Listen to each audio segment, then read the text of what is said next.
gifts we are about to receive. May we be truly grateful.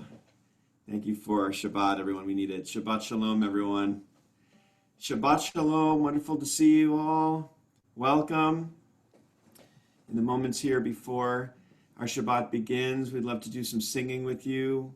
We hope that you will, unfortunately, you have to be on mute, but I hope that you'll sing out anyway, even at home.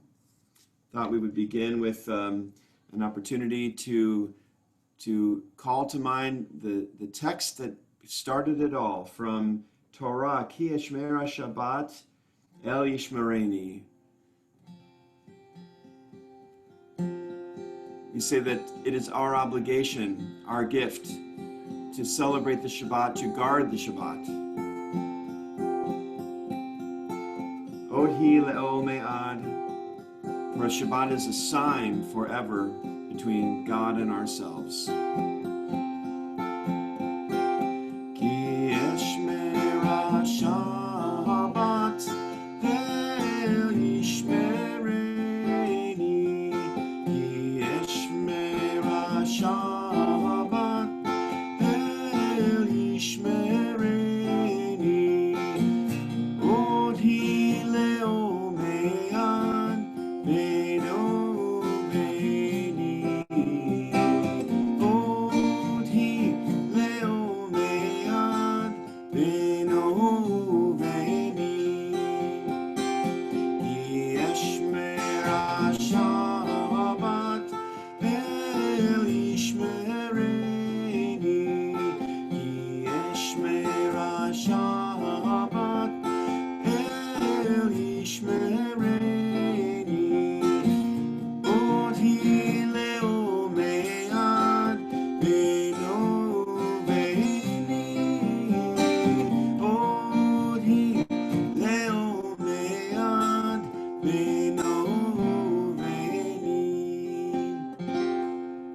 Shabbat takes the form of a covenant. It's a promise that we make to each other. And on this Shabbat Shuvah, this Shabbat of return, right in the middle of the process of Teshuvah, of our repentance, it is a covenant, a promise that we make to one another, that we will build this community strong, that we will honor one another through Shabbat. Thinking of this melody, also a reflection on Shabbat, that God looked at all that was created on these days of creation and said that they were good, that they were very good. That is the way we are supposed to look at the world as well. And as we model God by resting and reflecting on Shabbat, may we also learn to look out at the world and see goodness.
Save for the final act of creation before Shabbat, that of human beings, that we were created not only good, but very good as well.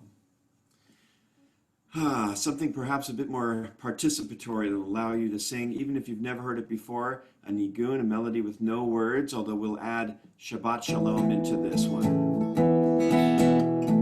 Sing la la la, and then Shabbat Shalom. La la la la la, ya la la la la, ya la la la la, ya la la.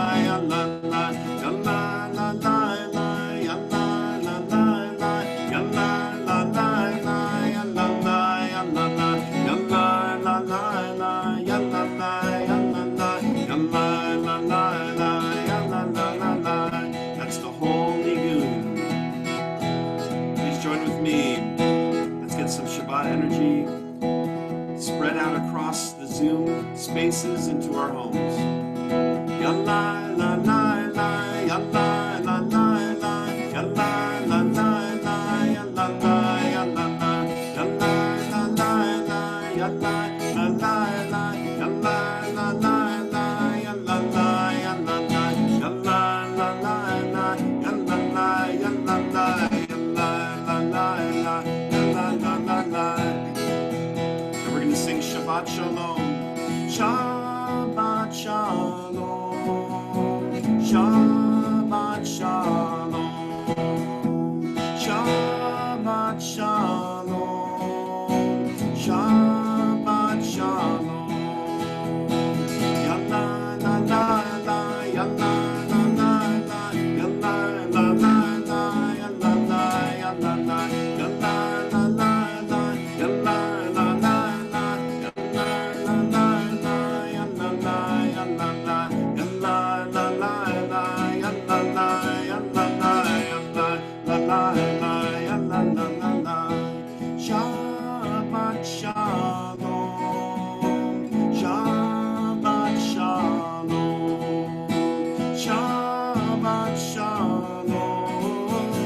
Shabbat Shalom. Once again. Yalla la la la, yalla la la la, yalla la la la, yalla la, yalla la, yalla la la la, yalla la la la, yalla la la la, yalla la, yalla la, yalla la la la, yalla la, yalla la, yalla la la la, yalla la la la. Take a deep Shabbat breath. It's wonderful to welcome all of you to this Shabbat Shuvah, to welcome our clergy partners and our staff who are joining us. Shabbat Shalom to all of you. Rabbi Jordana, Shabbat Shalom to you. Shabbat Shalom, everyone. It is so nice to see all of you. Shana Tova and Gamar Hatima Tova. There's so many things to say tonight.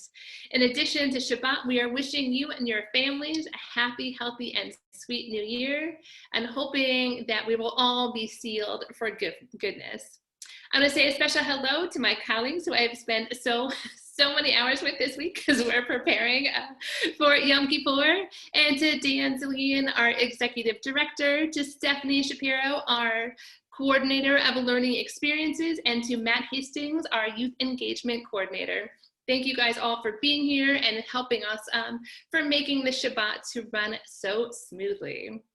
One thing I'm especially excited about tonight is the fact that tonight is our opportunity to ask the clergy questions. I'm so excited to hear the questions that you're going to ask, and really curious to know what you want to know. So we look forward to that later in the service.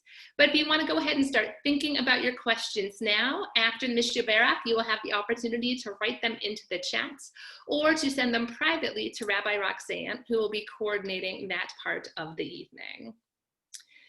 So as we enter into this Shabbat, the first one of the Jewish New Year, I know that there is a lot of pain in our country and in our world. I know that we are still living these socially distanced lives, and that we miss very much being face-to-face with our community. I so look forward to the night when I can begin Shabbat services, just having a great week in the world, in a world that is filled of rainbows and sunshine and just happiness. I really do look forward to that day coming, but this is not that week. However, amidst all this pain, I am still filled with hope and optimism about what this year is going to bring. And I want to share a few reasons why I am still filled with hope. So this week, I had a fabulous conversation with some of our teens, and they were telling me all about the acceptance and the tolerance that they feel in their schools. They were telling me what they want to do to continue to enhance tolerance and acceptance and compassion and empathy for everybody around them. They are smart, compassionate people, and I know that their leadership skills are going to improve our world. This week, I've also talked to wedding couples who, despite not being able to get married in the ways that they want to, still want to publicly declare their love for one another in meaningful ways. And I've also talked to parents who can't wait to welcome their new babies into the Jewish covenant. These are people who Judaism was a huge part of their upbringing, and they can't wait to pass it along to their children. And I have also had the privilege of talking to people who want to join the Jewish people because we are so accepting of all people and because of our focus on social justice.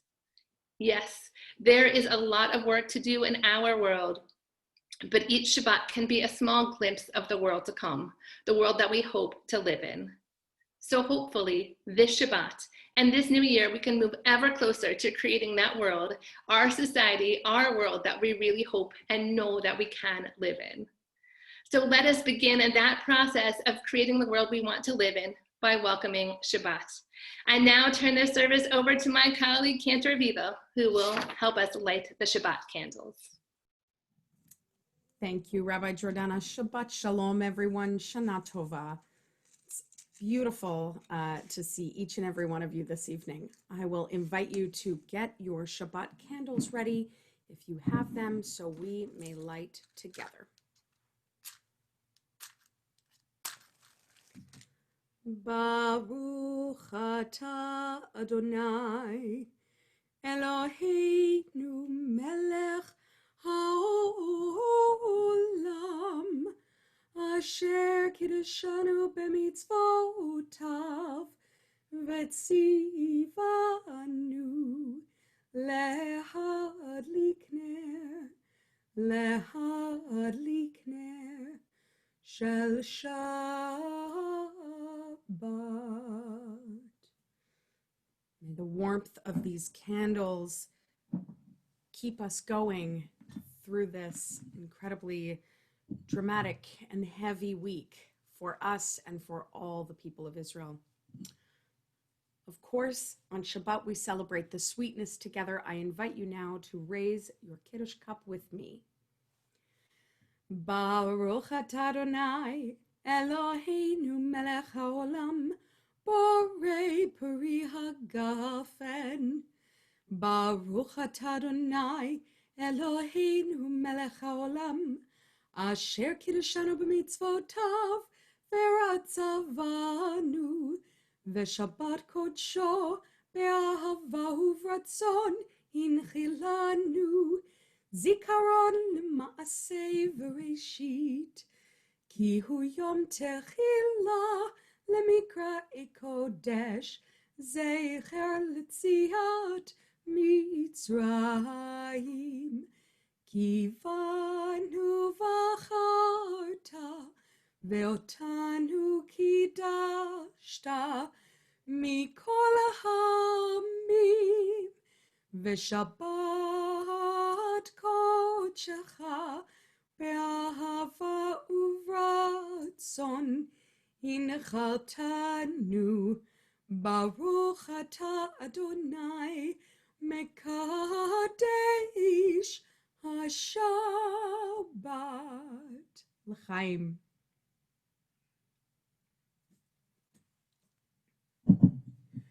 Rabbi Jordana so beautifully spoke about the resilience of the Jewish people. That no matter what, throughout history, our people have found ways to continue lighting candles, to continue celebrating Shabbat, to continue with the life cycle events that make us who we are.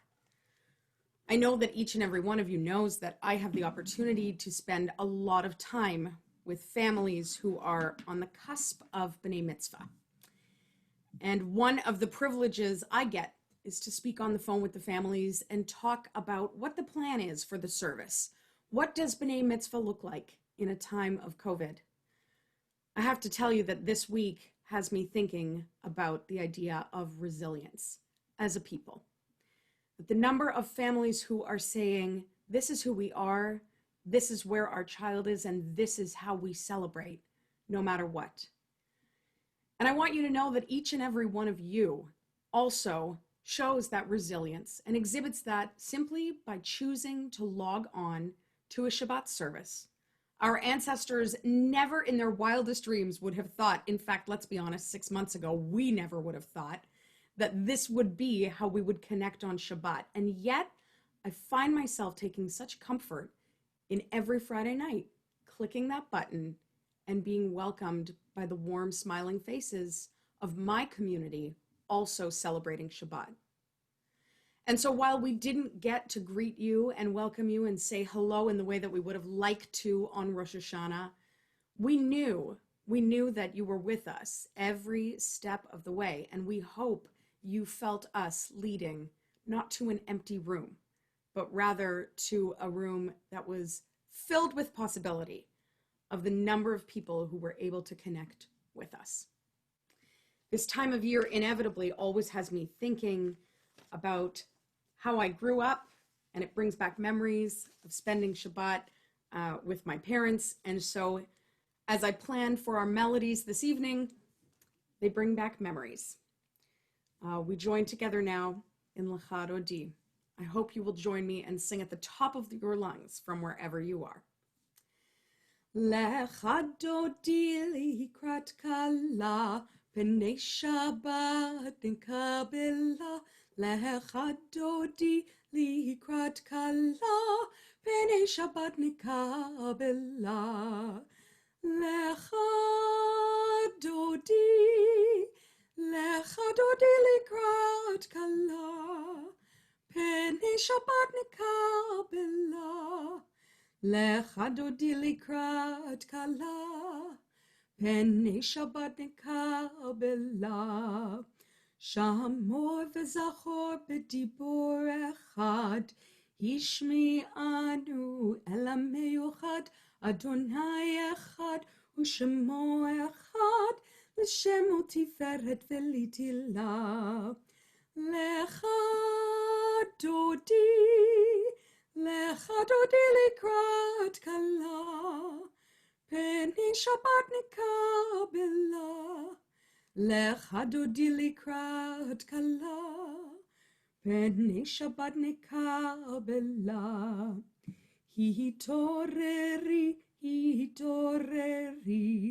Kiva oreh kumiori, Uri, shir daberi, Kevod Adonai alaik nigla. Lecha Dodi likrat kala, P'nei Shabbat nikabela. Lecha Dodi likrat kala, P'nei Shabbat nikabela. The melody for Shalom Aleichem, perhaps you also remember it from growing up. Shalom Aleichem was something that we sang around the table, not necessarily something we sang in synagogue. But I guarantee that you probably know this one. So again, please join me. Shalom Aleichem, Malachei Hasharet, Malachei Elyon, Mi Melech Malchei Hamlachim, Hakadosh Baruch Hu. Boachem l'shalom, Malachei Hashalom, Malachei Elyon. Mi Melech Malchei Hamlachim, Hakadosh Baruch Hu. Baruchuni l'shalom, Malachei Hashalom, Malachei Elyon. Mi Melech Malchei Hamlachim, Hakadosh Baruch Hu. Tzeitchem l'shalom, Malachei Hashalom, Malachei Elyon. Mi Melech Malchei Hamlachim, Hakadosh Baruch Hu.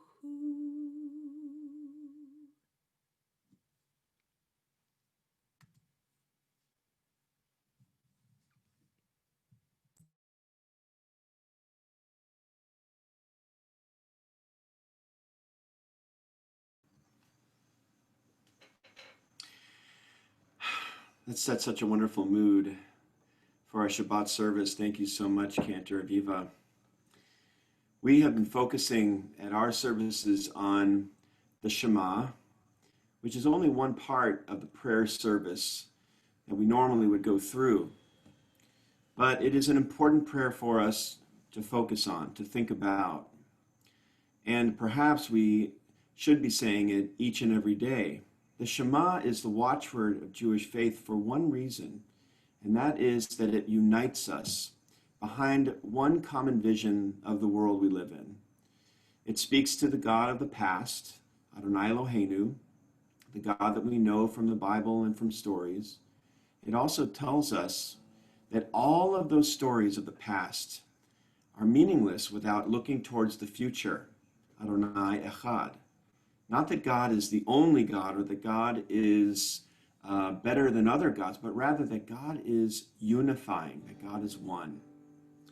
I'm thinking about this in this moment as there are so many forces aligned in the world, in the Jewish community, in our country, that seek to divide us. Sometimes we think of the Shema as a particularly Jewish prayer, but the truth is that it transcends Judaism. It tells us that all the world is united, that all the world is created by the same God, has the same spirit running through it. I found a poem by Zelda, the Israeli poet. This is a rather well-known poem about Shabbat that I think is a call to us to find that oneness, even today, even in Shabbat, this Shabbat. Zelda writes, "Light a candle, drink wine. Softly, the Sabbath has plucked the sinking sun. Slowly, Shabbat descends, that rose of heaven in her hand. How can the Sabbath plant such a huge and shining flower in a blind and narrow heart? How can the Sabbath plant this budding of the angels in a heart that is so ravaged? Can this rose of immortality grow in a generation enslaved to destruction, a generation condemned? Light a candle, drink wine. Slowly the Sabbath descends, and in her hand this flower, in her hand is the sinking sun." As our sun descends, let us close our eyes perhaps and join together in the words of the Shema. Shema Yisrael Adonai Eloheinu Adonai Adonai Echad Baruch Shekemo Shekemo Malchuto Leolam Leolam Vaed.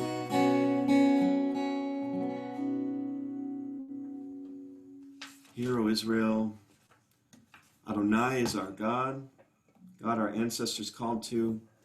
Adonai is one, that force that might unify us tomorrow. Please join with me. Love Adonai your God with all your heart, with all your soul, and with all your might. And these words which I command you on this day shall be in your heart, shall be in your heart. Teach them faithfully. Teach them faithfully unto your children. Speak of them when you sit in your house, walk by the way, when you lie down and when you rise. Bind them for a sign upon your hand, that they shall be for symbols between your eyes. Write them on the doorposts of your house and upon your gates, and upon your gates. Teach them faithfully unto your children. Speak of them when you sit in your house, when you walk by the way, when you lie down and when you rise, and when you rise.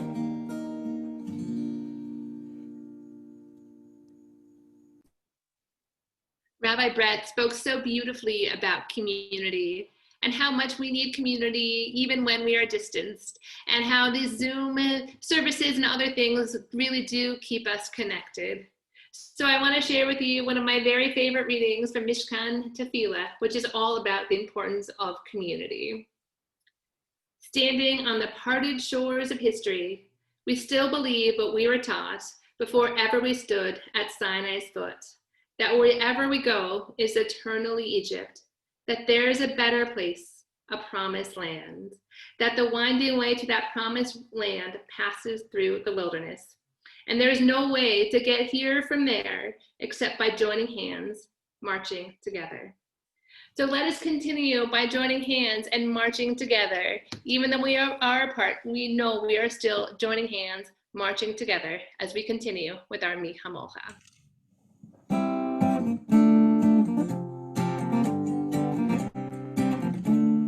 Join la la la, ya la la la la la la la la la la, ya la la la la la la la la, ya la la la la la la la la la la, ya la la la la la la la la. Mi chamocha ba'elim Adonai, mi kamocha nedar ba'kodesh, mi kamocha ba'elim Adonai, mi kamocha nedar ba'kodesh.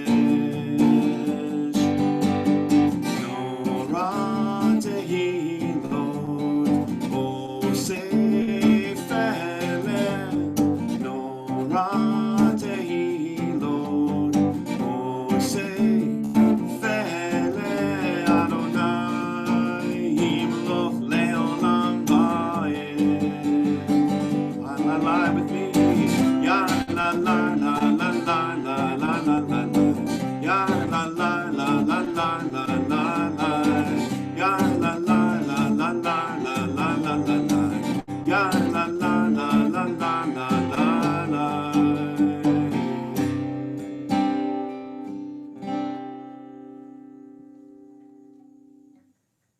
Though I sadly did not have the privilege of growing up at camp, I did have the honor of working at camp as a cantorial student. I had the opportunity to go to California and spend some time at Camp Newman, which was Camp Newman Swig at the time, and really beautiful tradition was kind of born in my family out of this experience. Every night at Camp Newman, all of the campers do a closing circle, a siyum, with their counselors and with their bunkmates, and they sing this Hashkivenu, which the text, as you know, asks God for a canopy of peace over us. But it is just this beautiful way to solidify their camp community, and helps students find peace in that moment before they go to bed when perhaps they're missing home. It's just asking God for a canopy of peace. When I became a mother, I thought that singing my children to sleep would be one of my great joys, and little did I know that The only tunes that came to my head were not Jewish music, but rather really old Broadway songs. I rocked my kids to sleep with the soundtrack of Oliver and My Fair Lady and all kinds of random music. And then with both children, I would turn to this Hashkivenu, and it was the only one that really got their eyes to close. So while I encourage you to stay awake through the rest of the service, I sincerely hope that this Hashkivenu brings you the canopy of peace that it has brought everyone in my life. Hashkivenu Adonai Eloheinu l'shalom, l'shalom. V'hamidenu shomreinu l'chaim.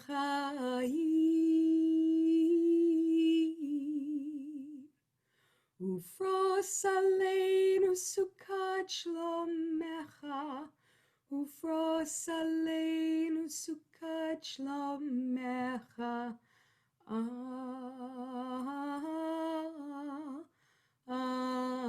Amen. Shelter us beneath your wings, O Adonai. Guard us from all harmful things, O Adonai. Keep us safe throughout the night, till we wake with morning's light. Teach us, God, wrong from right. Amen.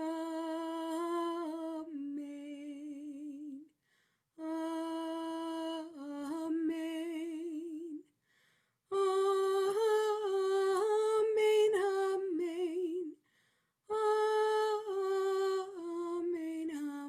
Amen. Amen. Amen. Amen. Amen.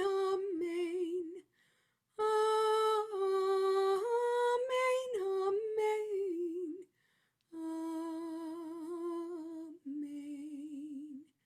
Amen.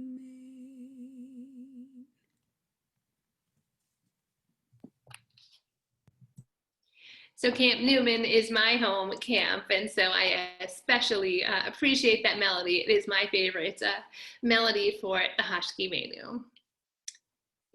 So I want to share something with the congregation tonight that I have not talked much about yet, but I am a runner.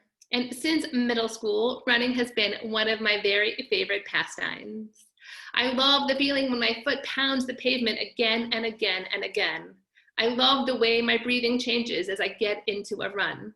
I love the happy exhaustion that I feel after a good run.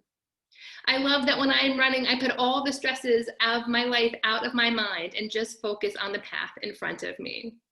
I love it when I get to run in a pretty place and either listen to a favorite podcast or just hear the sounds of nature around me. Perhaps some of you are runners too, and perhaps you know what I am talking about. But recently I found a Jules of Elul that was written by Rabbi Stephen Stark Lowenstein about his marathon run. I have never done a marathon, but I do hope someday I will have the opportunity to do so. So I'd like to share his words with you now. Last year, it took me 7 hours and 22 minutes to finish the Chicago Marathon. That is 422 minutes. In that time, I could have watched 3 full-length movies or listened to the song Born to Run 93 times on a continuous loop. The winner could have finished the race and flown to London before I returned back to Grant Park. I watched them sweep the streets and take down the mile markers, but I still finished the race. Each of the over 45,000 runners that Sunday were very much alone in their grueling task, but also never alone at any point along the road. The runners' battle was with themselves, and yet success came not just from crossing the finish line, but from completing the course amidst the inspiring sea of people. We could all triumph together rather than at the expense of one another. I learned that day that not all barriers are equal, that there are true barriers that are put up before us to block what we can achieve. And there are those barriers which we put up ourselves. Life, as in marathon training, rarely goes the way we expect it to, or the way that we plan. The key is learning to navigate the bumps in the road, deciding which ones to take a stand on and which ones to step around. Anything becomes possible. Ours is a marathon of intention. So let us take a moment now of silent reflection to think about our own marathons of intention.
Thank you so much for that, Cantor Viva.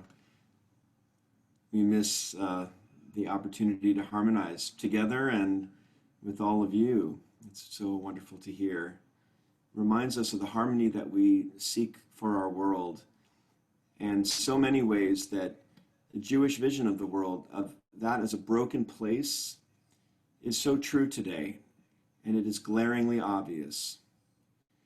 I offer this as a communal prayer for us before we end our service, before we conclude our personal moment of reflection, an opportunity for us to think about those communal broken pieces and the ways that we might work more diligently in the coming days and the coming months as this new year begins to bring healing to our world, as we hope to bring healing to one another. This is from my colleague, Rabbi Naomi Levy. We are frightened, God, worried for our loved ones, worried for our world. Helpless and confused, we turn to you, seeking comfort, faith, and hope. Teach us, O God, to turn our panic into patience, and our fear into acts of kindness and support. Our strong must watch out for the weak. Our young must take care of our old. Help each one of us to do our part to halt the spread of this virus. Send strength and courage to doctors and nurses. Fortify them with the full force of their healing powers. Fill our leaders with the wisdom and courage to choose wisely and act quickly. Help us, O God, to see that we are one world, one people who will rise above this pandemic together. Send us health, O God. Watch over us. Grace us with your love. Bless us with your healing light. We pray that you hear our prayers, O God, for this worry of the pandemic, for the worry that we share with those who are marching for justice in Louisville and all over the country, for those who fight for justice in so many ways in our world. We take up the torch from Justice Ruth Bader Ginsburg. We continue her fight to move towards healing, to move towards justice. For our own personal moment of healing, we think of those in our congregation, in our families, our friends, who are in need of healing as well. Healing of body, mind, and spirit. I'd like to invite you to share the names of your loved ones or members of your communal family in the chat, and we will try to read them all. Our congregation is sending healing energy to Lori Moss, who is home recuperating from surgery, Andy Zokar, Risa Friedman, Jerry and June Langer, Harris Jones, Scott Bowers, Donnie Young, Daisha Franklin's godfather, Esther Fishman, Janet Strasberg, Anastasia Renfro's mother, and Nancy Bonham, Sonia Cantor's sister, whose health continues to decline. Keep them in our thoughts. In addition to those names, we especially want to keep before us Henry Black, Judy D. Rossman, Sandy Sachs, Dennis Gelbart, Javi Lev Goldstein, Kim Cohen Rexroth, Jay Contreras, Harvey Katz, Andy Weidekamp, Summer Miles, Scott Grant, Cliff Chapman, Sue Calvert, and Ruth Weisberg, Rachel Boehm, Andy Kozar, and Megan McLaughlin, Joanna Stone, Martin Lee Gosselin as well, Cindy Merrill.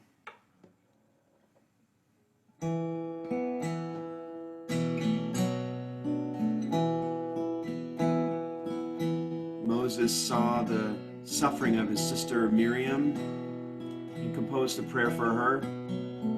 Elna Rifana La, oh God, please offer her healing.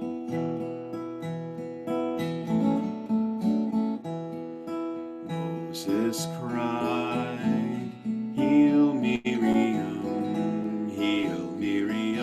this I pray. Moses cried, heal Miriam, this I pray. Elna Rifana La, Elna Rifana La, Elna Rifana La, Elna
Shabbat Shalom. Thank you for those beautiful prayers, for the melodies this evening. I think people were really touched by all of them and connected so well. So we are different than we were last year at this time. And each Shabbat Shuvah, with that Shabbat of Return that we have between Rosh Hashanah and Yom Kippur, there's a custom at IHC. And even though we cannot be in the seats we're usually in and being all together, we still wanted to keep some of those traditions. And that tradition is for this Shabbat to have an Ask the Clergy session, a time where you get to ask those questions that you've been thinking of, whether they've just come up during the High Holy Day from Rosh Hashanah or Slichot, or there's ones you've wondered all year long since last year. So we are hoping that you can use this time to ask your questions. Because we have the feature of chat, you don't have to say it out loud. And if you don't want anyone to know but me what your question was, I promise I won't tell. You can email, you can text it to me and chat, sorry, not text. You can chat it to me privately by just clicking on the arrow next to the name in the chat. And instead of it saying everyone, just make sure you find me, and it should go only to me. There's sometimes that we accidentally type the wrong name, but it should go only to me. So we're hoping that you can share these questions. I think some are already coming in, and there were some before. We are willing, I asked if there were any specific rules. We are willing to answer almost anything, but there are time restrictions. We do know you're joining us here for Shabbat and not for Sunday evening Kol Nidre. So we do want to end before then, but we would love to have your questions. And I'm going to act as the moderator in sharing the questions and sifting through them. So please know that we are trying to get whatever we can, but know I might condense some of the questions and share them with one another so that we can get to as many questions as possible. And in this power seat, I get to pick which clergy person I'm throwing out the question to. So Rabbi Brett, this one's for you. You get to start us off. Does a person have to ask for forgiveness of you in order for you to forgive that person? Do they have to actually ask for forgiveness before you forgive? This came up in context of the High Holy Days, but could apply at other times. Oh, I love that question. Let me make sure I understand. What we're talking about is whether forgiveness is a two-way street. I think that's how I understand that question. And if there is someone in my life who I need to forgive, the question is, can I do that work without first having some interaction with them where they might express a desire to receive that forgiveness? I'm thinking of a couple of specific situations, not from my life, but perhaps from some of yours, when the idea of forgiveness and apology are more difficult because the person is either not in relationship with us anymore, or the person has gone, and our loved ones who have died often leave us in the middle of a conversation. And there's often, I think, unfinished business in those relationships. So there is conversation about this issue among the ancient rabbis, and specifically, some of you studied with me last summer a book by Rabbi Moshe ben Maimonides, Rambam, on Hilchot Shuvah, that is the laws of repentance, and he does delve into this quite extensively. And what I think is most important is that the Jewish concept of repentance, it's about you. It is entirely about the process that happens within you. So whether you are apologizing for something or you're offering forgiveness for something, that is entirely within your control. And sometimes there is the belief that you can't actually do that work until you have made it right with the other person. But often that's not an option. And I think that the general thrust of Jewish tradition is that the work of teshuvah is internal work. It is your work to do. It's your work to apologize. It is your work to forgive. I think about Eva Kor. Many of you, I'm sure, have heard her speak. May she rest in peace.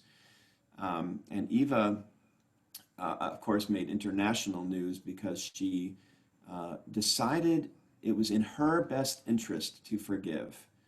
And I believe, I may be starting something here. I don't know how to end, but I believe that she has been misunderstood by the world, truthfully. After I've met with her and talked to her, I think that the pushback against her forgiveness is people who don't understand what she's saying. What she was suggesting is that it's not possible to go back and apologize or ask forgiveness from things that happened during the Second World War. But you still have a choice. She still had a choice. Am I going to carry this around for the rest of my life and allow it to eat me up, or am I going to move on with my life and choose understanding, choose forgiveness? It's not about forgetting. It is about choosing your own path in life. Thank you. I hope that addressed the person who was asking, and I know there were some other questions that were similar. So thank you for sharing that. Thank you for the question. Cantor Aviva, I'm asking you this question that came in, it wasn't directed to you, but because you can speak musically, this is why I'm addressing it to you. Why does it seem easier to memorize prayers when they are with song or melody? I think that's a great question. And I think, songs and melodies have been used as a tactic for memorization for, I don't know, thousands of years at this point.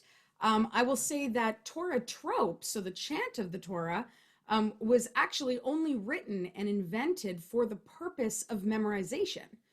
So in cheder, so in kind of the Orthodox houses of study, young boys would sit and try and memorize. Bereshit bara Elohim et hashamayim ve'et haaretz, in the beginning, right? The very first line of the Torah. And what they found was when they started going, Bereshit bara Elohim et hashamayim ve'et haaretz, it not only taught the punctuation and where the end of the thought was, but that the students, the children, were able to memorize it much faster. So I think it's just kind of how melodies work. And also I would say that musically, music is so tied to memory. I think a set of organized pitches, a melody, is so tied to memory.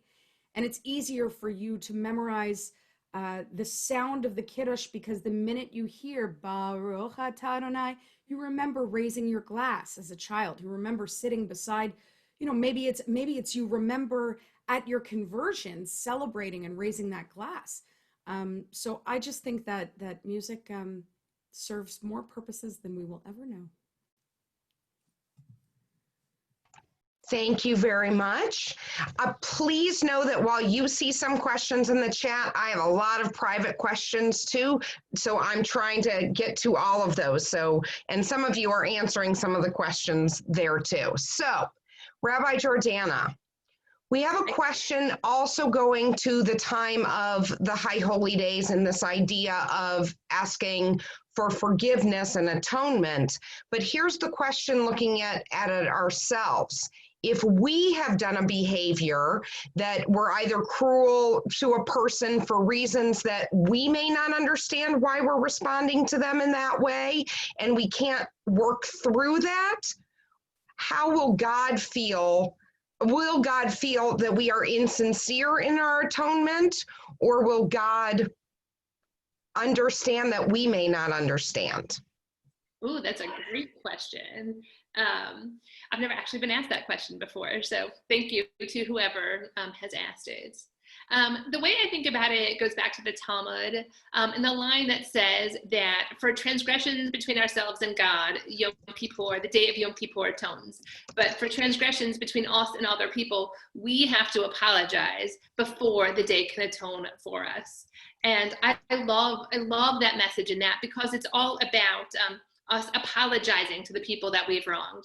So even if we don't understand necessarily why we're doing what we're doing, it is still on us to try to apologize, to still try to make it right, to really think about ourselves and reflect on what we're doing and try to understand what we're doing. But I think what's more important than that is also just to try to make amends to that person, to really sincerely apologize. One of the things that I was talking about with the teens this week, and I don't know if any of you have ever seen this, but those very huge blanket apologies that are on Facebook or Twitter or whatever, which say, to all, 1,000 of my Facebook friends, I'm sorry if I hurt you, I don't think that's a real apology in the same way. I mean, yes, sometimes we hurt people and not knowing it, so that covers that. But I think the real work comes when we sit down face to face or Zoom to Zoom with someone, and really apologize, really open ourselves up for the vulnerability that can come from a real heart-to-heart conversation. So hopefully the High Holy Days are the catalyst for us to do that work with ourselves and amongst others to help bring some peace and healing for all of us. Thank you. I am going to take a question because I am thrilled that I can announce it's out now. So we had a question about, and some of you may be on thinking about this, is if you are feeling inclined towards Judaism and feeling like this is a religion that maybe you weren't born into, but you've been exploring and want to explore further, how is it that you would go through the process to say, this is something I'm interested in learning more about? What do you need to do? So for that, the best thing to do is to make an appointment with one of the clergy. You can contact Amber in the clergy office to make that appointment. But for our students, depending on all different students' backgrounds and their needs, we set up different arrangements with them, but we are delighted to have an Introduction to Judaism class. It's also been posted on the URJ page as well. Our little Indianapolis is on the URJ page for our Intro to Judaism class, and that will be beginning in the beginning of October. The first Wednesday in October, we will have our class beginning. But besides the Intro to Judaism classes, which we would recommend for someone considering Judaism, we also have our full array of adult education offerings for this new year that are out. All you have to do is visit IHC's website, and you can either find it through an enhancement on the High Holy Day, there'll be announcements about it, or also going to the Learn page and clicking on Adult Ed. There are all sorts of opportunities for people at all backgrounds in Judaism, or just putting their toe into the water, many different classes offered by your clergy. So please visit the website, not right now during the service.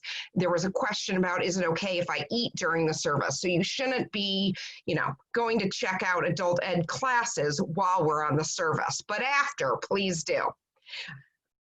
Okay, so our next question is about whether or not there is a blessing that we're supposed to say when we take medicine. Rabbi Brett, can you take that one? Medicine, okay. I love that question. I love that question because it allows me to give a very rabbinic answer, which means you may feel like I didn't answer it at the end of it, but I'll try. So there are a couple of ways to think about that question, a blessing for medicine. So I think the underlying question is, what are blessings for? When you say a blessing, let's say you're sitting down for Shabbat dinner tonight and you're going to offer your own blessing, or you're joining us and we bless the candles, we bless the wine. Why are we doing that? What does it do? And specifically the blessings over food. We're about to eat, and so we offer a blessing, Hamotzi lechem min haaretz. There's a blessing after we eat, but the blessing before we eat, the blessing over the bread or over the food, It is a recognition, it's about gratitude, thanking God for the food we are about to eat. It's an intentionality that blessing gives us. And if we take it really seriously, there's a beautiful custom that suggests from the rabbis of old that we should recite 100 blessings a day. And that's why, by the way, if you come to morning services, there's that whole litany of blessings that we do. It's to support the idea of doing 100 blessings a day. And really, that's all about gratitude, saying thank you to God for all of the many things that we have gratitude for. I remember a wonderful quote. I'll be honest with you, I saw this on Etsy, okay? So this is not a Talmudic quote, I believe, but it stuck with me. I thought it was so powerful. It was a what if. It said, what if we woke up tomorrow with only the things that we thanked God for today? I thought it was such a powerful question because it's about awareness. It's not necessarily about God needing the gratitude. It's about developing a sense of awareness in ourselves. In that vein, when you take medicine, I feel like there are a couple of ways to think about what you're doing. And there are a couple of traditional Hebrew blessings that I would suggest. We are thankful for the wisdom of an entire industry, doctors and scientists who have developed these medications that very often are for things that 100 years ago would be fatal for us. So many things. I am thankful for my glasses. I think so often, and I'm legally blind without these, if I was born 500 years ago, I don't know that I would have made it very long before running into a wall or a spear or falling off a cliff. I am thankful for all of these developments, and that is an important thing for me to think about every time I put on my glasses. It's so easy to take it for granted. The two blessings that immediately come to mind around medicine, one is the traditional, in Judaism, most of these blessings are formulaic. So one formula that you might consider is Rofei Cholei Israel, or Rofei HaCholim. We thank God for healing the sick. And I think that's a powerful thought when you're taking medication that clearly did not come from the sky. It came from the wisdom and the hard work and research of scientists and doctors. We still attribute that to its source. Where did that wisdom come from? Where did the opportunity come from? That all comes from God. The other one that I really love in this vein, that is, it's a fun one to learn if you don't know it. Traditionally, it's the blessing that is recited after using the bathroom. It's also part of the morning blessings. And I pulled it up here. Baruch atah Adonai, praise to you, O God, Eloheinu melech haolam, ruler of the universe, asher yatzar et adam bechokma, who created our bodies with wisdom. Uvaravo nikavim nikavim chalulim chalulim. This is the important line. Who created the human body, that everything in my body that is supposed to be closed stays closed, and everything that is supposed to be open in my body stays open. I challenge you to think of a more poetic way to say something that is far from poetic when you're experiencing it. It is a critical thing for us to express gratitude for. It is something that we clearly take for granted, that our bodies function. And if you've ever had trouble with one of those things that's supposed to stay closed, opening, or one of those things that's supposed to stay open, closing, even a small issue can very quickly become very serious. And I think that medication is part of that miracle. That is the way that our bodies function. I probably would say both if you're looking for a blessing. I will also give you just the short answer because I'm a rabbi and there's multiple answers. In a traditional home, they would not say a blessing over medicine because blessings are about things that give you pleasure. And the Jewish law is that medicines, even if they're sweetened a little bit, that they don't taste good enough to say a blessing over. It's a functional thing. It's not a blessing-worthy thing. Thank you so much. And Rabbi Brett warned me before there'd be all these great questions and we wouldn't have enough time. So I'm going to do 2 more questions, but I picked there are great questions. We have to do this again. And I'm going to save the chat of all the questions that came into me privately so that we can address these at another time because they're fabulous, but I'm picking short ones. So Rabbi Jordana, Hello. hold on, I was just, there was a question. I just had it. Oh, there was a question about what is the difference between being a Jew or being a Jewish person. Today, the Honorable Ruth Bader Ginsburg was referred to as a Jewish person. So what's the difference when someone uses Jew or Jewish person or anything like that? It's interesting. I haven't really thought about that. I think in part it would be how a person, and I think they can be used interchangeably, but I think that one thing is you describe yourself as being a Jewish person. It describes the way you kind of walk in the world, and the way being Jewish informs that. One thing that I'm still getting used to here is the fact that I am not necessarily like surrounded by Jewish people. So I was emailing with my son's teacher this afternoon because we're going to keep him out of school on Monday, and there's something that was due for him on Monday. So I was explaining that to her, and I was really surprised. Like I specifically wrote in my email to her, I'm a rabbi, it's Yom Kippur, they're going to be busy all day doing things related to the holiday. And in her response, like it didn't even seem to occur to her to acknowledge that piece of my email.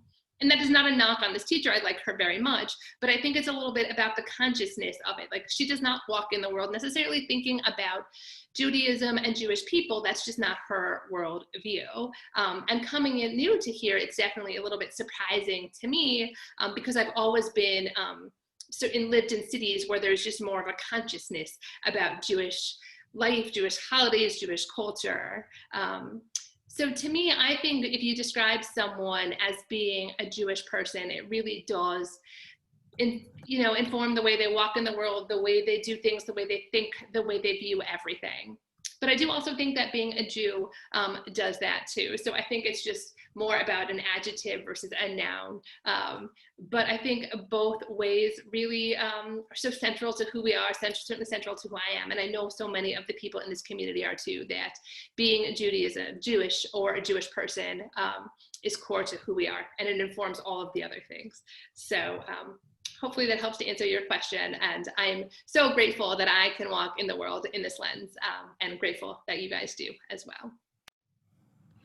So Cantor Aviva, this last question is for you, and it is lighthearted, but I didn't send you a prep for it because I wanted to see your expression.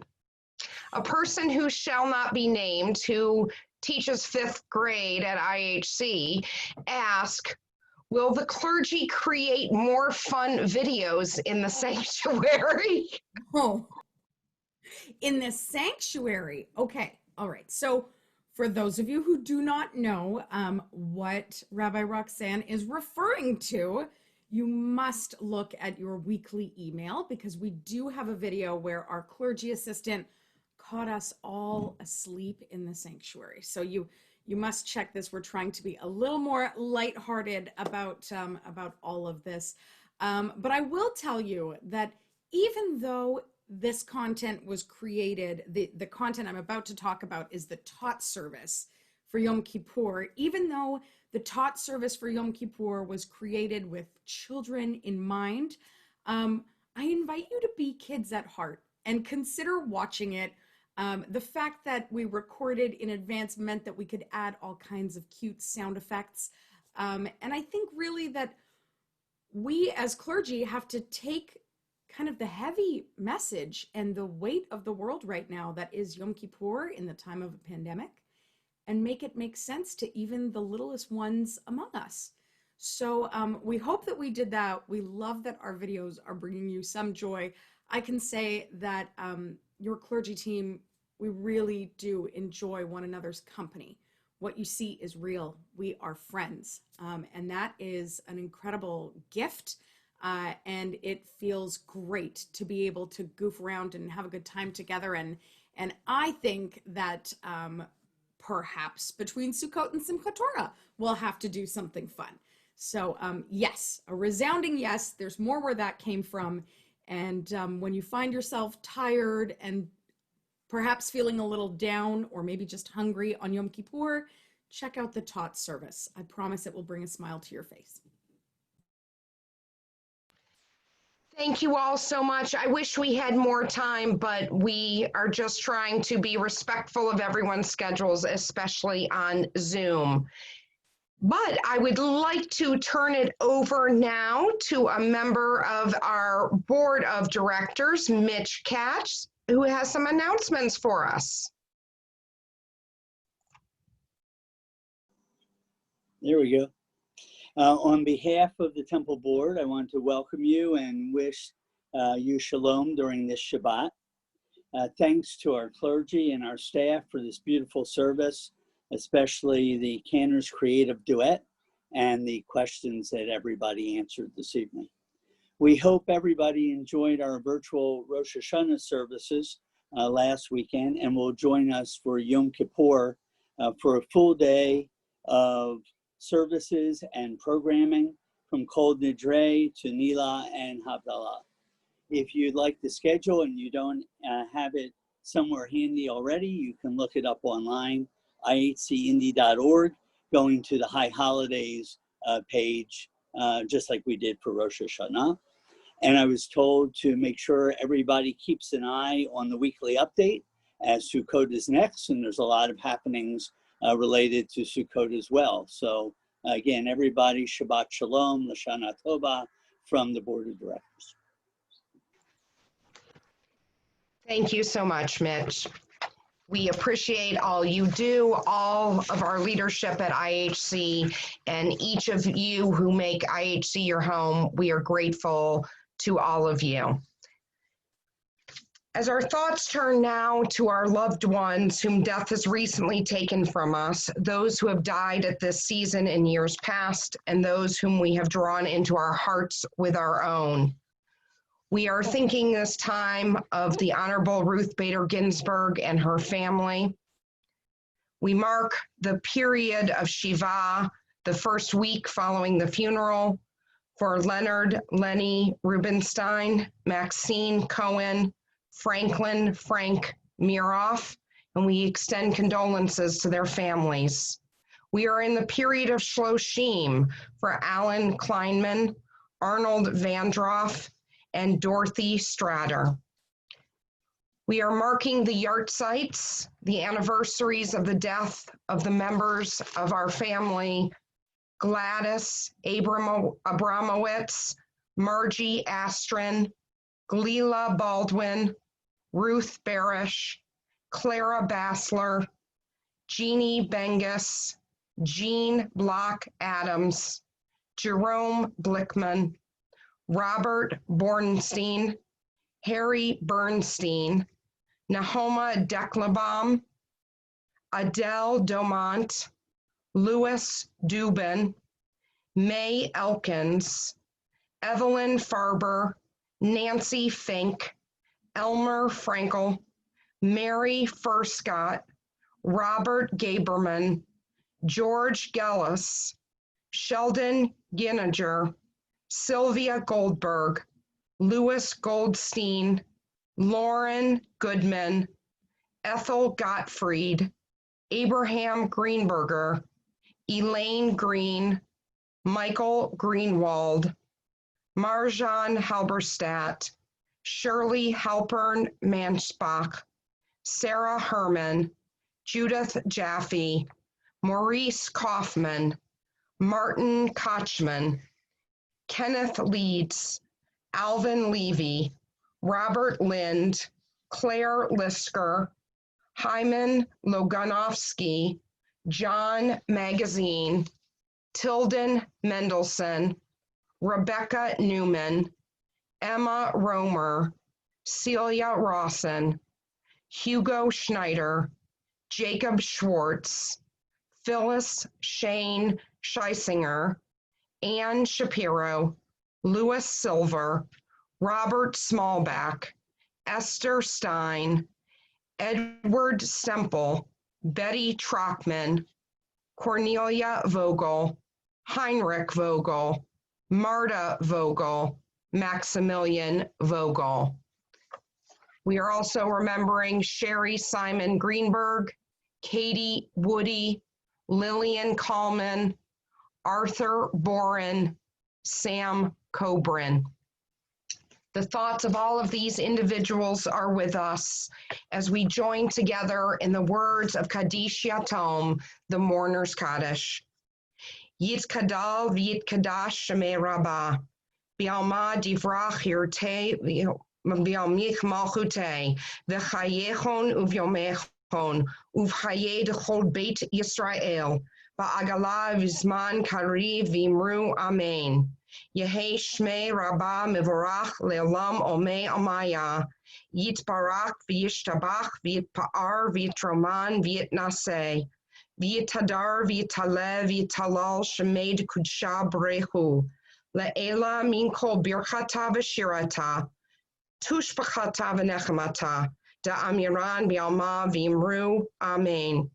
Yehei shlama rabba min shemaya, v'chayim aleinu v'al kol Yisrael v'imru amen. Oseh shalom b'mromav, hu ya'aseh shalom, aleinu v'al kol Yisrael v'imru amen. And we add our collective wish for peace for all who dwell on this earth as we join together to say, V'al kol yoshvei tevel, for all who dwell on the earth. Zikronam livracha, may their memories be for a blessing. Amen. Thank you so much. Thank you all for the wonderful questions and for your participation on this Shabbat, as always. And to my clergy partners and staff partners, thank you so much. And Shabbat Shalom to you. A couple things that have just snuck into the chat. Number one, if you attended Rosh Hashanah, we would love to hear what your experience was. And we'd love to hear it in a very particular way, actually. Negative feedback, we would love to hear in about a week. If you could wait a week, and then please send all of the negative feedback you would like.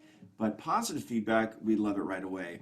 And we also would love to see what you created, your Mikdash Ma'at, your small sanctuary. If you have pictures, please go to our Facebook page and post them there so we could share what Rosh Hashanah was like for each other. The second is that you will hear more on Yom Kippur about our voting initiative to become not only 100% voting congregation, but also to reach out and help others vote. So please watch for that, as well as the many drives. I think we have 3 different drives happening during Sukkot. That is, while you are participating in that program, which is going to be very creative and very fun. Thank you, Stephanie Shapiro. It's going to be amazing. We're going to collect pasta. We're going to collect baby items, I think, and something. There's a lot of drives, so please watch for that. Help celebrate the bounty of our harvest by giving back to others during Sukkot. And the last thing is that our Yizkor book for Yom Kippur is posted now. So if you'd like to see it, the Brotherhood has worked diligently every year, Ken Gould especially, to make that happen, and it is on the website. So we hope that you'll take a look and participate in that beautiful way to remember and to honor our loved ones.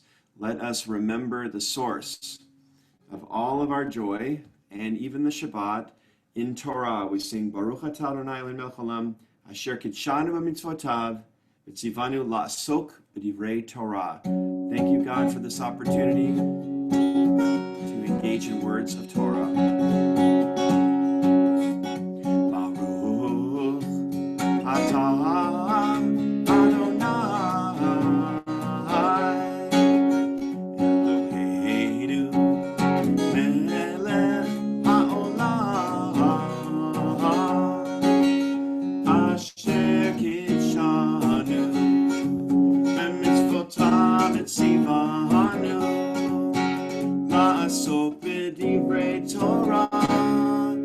לעסוק בדברי תורה, sweet as honey.